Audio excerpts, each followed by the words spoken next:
Yes, ready, start.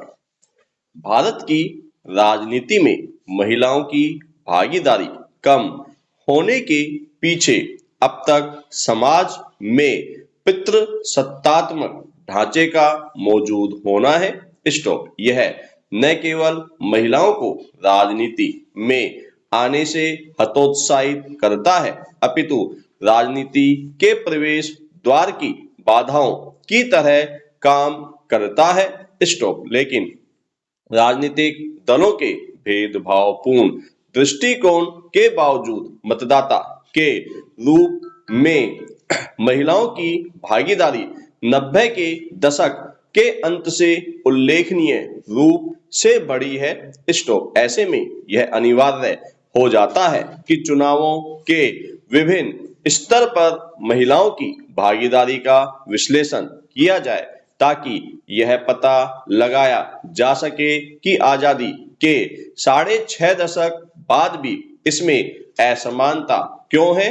Stop para. प्राचीन काल से ही बहुमुखी प्रतिभाओं की धनी महिलाएं दुर्भावनाओं का शिकार होती रही हैं।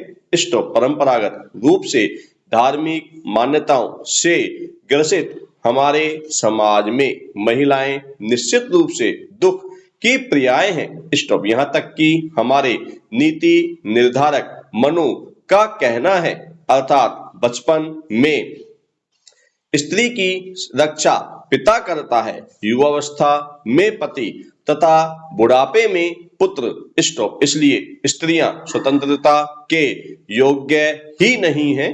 स्टॉप। मनु की ऐसी मान्यताओं से कूट कूट कर भरा हमारा पुरुष प्रधान समाज जब महिलाओं के हित की बात करता है तो यह सर्वथा चौंकाने वाली बात प्रतीत होती है। स्टॉप। सच्चाई तो यह है कि महिलाओं को शैक्षिक, धार्मिक, सामाजिक, राजनीतिक आदि किसी भी क्षेत्र में अब तक उत्थान का अपेक्षित अवसर प्रदान नहीं किया गया है, और ऐसा केवल हमारे देश में ही नहीं है, बल्कि संपूर्ण विश्व में महिलाओं की स्थिति एक समान है। Stop para. राजनीति में महिलाओं के प्रतिनिधित्व को लेकर दो बातें सामने आती है। क्या उन्हें पर्याप्त प्रतिनिधित्व मिलना चाहिए, और यदि मिलना चाहिए तो क्यों? क्या उन्हें राजनीति में पर्याप्त प्रतिनिधित्व की आवश्यकता नहीं है, और यदि आवश्यकता नहीं है तो क्यों? इस संदर्भ में ध्यातव्य है कि वर्तमान समाज में दो वर्ग हैं, सुधारवादी अथवा विकासवादी तथा रूढ़िवादी। स्टॉप। सुधारवादी वर्ग द्वारा ऐसा कहा जा रहा है कि महिलाओं को राजनीति के साथ अन्य क्षेत्रों में भी पर्याप्त प्रतिनिधित्व मिलना चाहिए, क्योंकि ऐसा नहीं होने से हमारे समाज का पर्याप्त विकास असंभव है। स्टॉप। दूसरी ओर रूढ़िवादियों का मानना है कि महिलाओं के घर से बाहर आ जाने के बाद उसका बुरा प्रभाव परिवार पर पड़ेगा।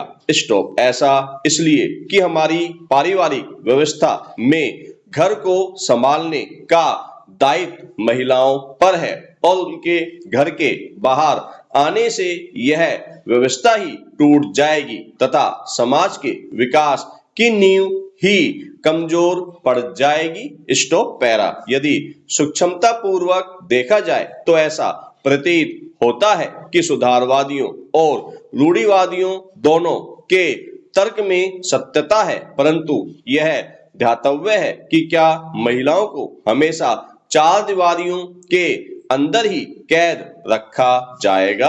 स्टॉप। हमारे समाज में अनेक ऐसे उदाहरण हैं जब महिलाओं ने पारिवारिक दायित्वों को संभालते हुए भी सक्रिय राजनीति में अपना महत्वपूर्ण योगदान दिया है। स्टॉप। भारतीय सभ्यता के इतिहास में सर्वाधिक विकसित समाज संभवतः ऋग्वैदिक काल में ही था। स्टॉप। इस समय समाज में महिलाओं को प्रत्येक क्षेत्र में पुरुषों के समान अधिकार प्राप्त थे, शिक्षा से लेकर राजनीति तक। स्टॉप। इस काल में महिलाएं वैदिक ऋचाओं के सृजन से लेकर सभा और समिति जैसी सर्वोच्च राजनीतिक संस्थाओं में अपनी सशक्त उपस्थिति दर्ज करवाती थी। Stop para. परंतु दुर्भाग्यवश वैदिक काल का ऐसा आदर्श उपस्थित होने के बावजूद हमारे देश में महिलाओं को दबाकर रखने की प्रवृत्ति क्रमशः विकसित होती चली गई। स्टॉप। उत्तर वैदिक काल से ही महिलाओं की राजनीतिक क्षेत्र में सक्रियता कम की जाने लगी।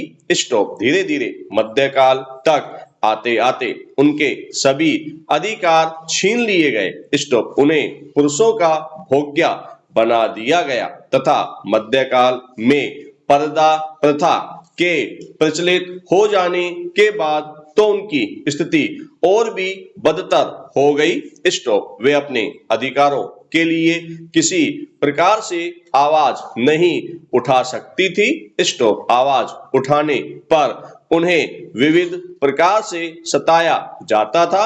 Stop para. आधुनिक काल में पाश्चात्य शिक्षा के विकास के बाद महिलाओं के लिए एक बार फिर विकास का मार्ग खुला।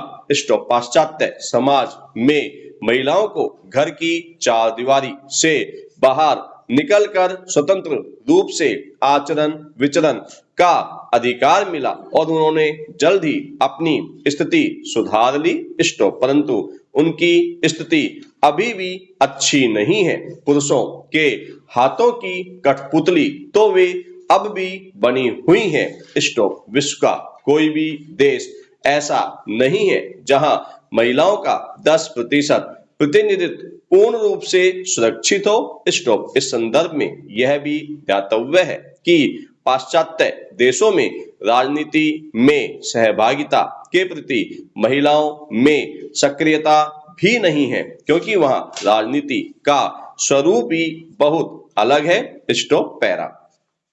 महिलाओं को आरक्षण देने की बात सबसे पहले हमारे भूतपूर्व प्रधानमंत्री स्वर्गीय राजीव गांधी ने उठाई थी, परंतु अचानक उनकी मृत्यु हो जाने से महिला आरक्षण की बात वहीं की वहीं रह गई। स्टॉप। उसके बाद विभिन्न दलों की सरकारें बनी और समय समय पर महिला आरक्षण को संसद में पेश करने की कोशिश की गई। स्टॉप। तत्कालीन प्रधानमंत्री HD देवेगौड़ा ने सन 1996 में अपने कार्यकाल में इसे लोकसभा में पेश किया और ऐतिहासिक उपलब्धि बताते हुए एक ही रात में बहस कर उसे पास कर देने की घोषणा कर दी।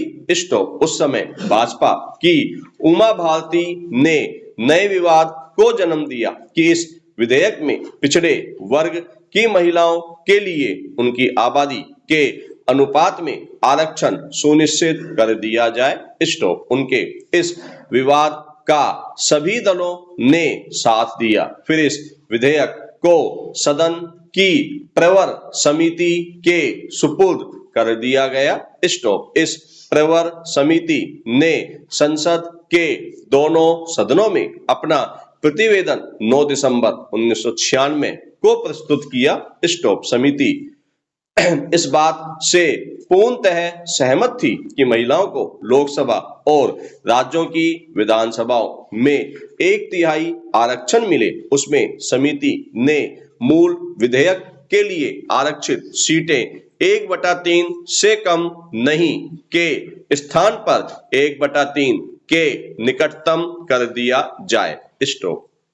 समिति ने इस मांग को स्वीकार नहीं किया कि पिछड़े वर्ग की महिलाओं के लिए प्रस्तावित कुल 35% में से ही आनुपातिक प्रतिनिधित्व प्रदान किया जाए। स्टॉप। समिति ने सिफारिश की कि इसके लिए सरकार अन्य पिछड़े वर्गों को भी आरक्षण देने पर विचार करे ताकि उन वर्गों की महिलाओं को भी इस आरक्षण का लाभ मिल सके। Stop para. इस रिपोर्ट को तत्कालीन प्रधानमंत्री I.K. गुजराल ने स्वयं सदन में पेश करना चाहा, लेकिन उन्हीं की पार्टी के अध्यक्ष शरद यादव ने उन्हें बोलने से रोक दिया। स्टॉप। अंततः उस समय भी यह विधेयक ठंडे बस्ते में चला गया। स्टॉप। चुनाव के पूर्व भाजपा ने 33% आरक्षण दिए जाने का वादा किया था।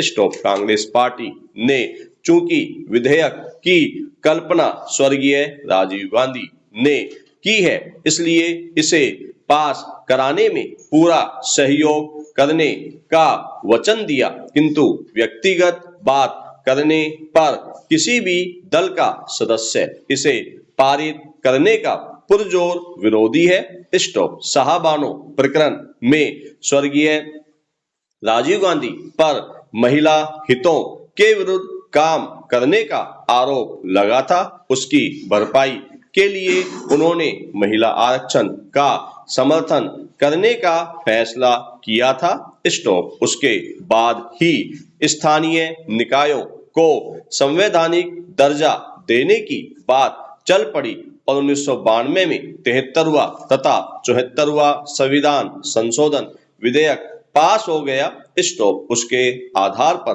विभिन्न राज्यों में कानून बनाने के समय महिलाओं को प्रतिनिधित्व में स्थान आरक्षित किए गए और उसमें पिछड़े वर्ग की महिलाओं को उनकी जनसंख्या के अनुपात में और दलित वर्ग की महिलाओं को स्थान मिला। अल्पसंख्यकों को इसलिए आरक्षण नहीं दिया जा सका क्योंकि उसकी कोई संवैधानिक व्यवस्था ही नहीं थी। स्टॉप।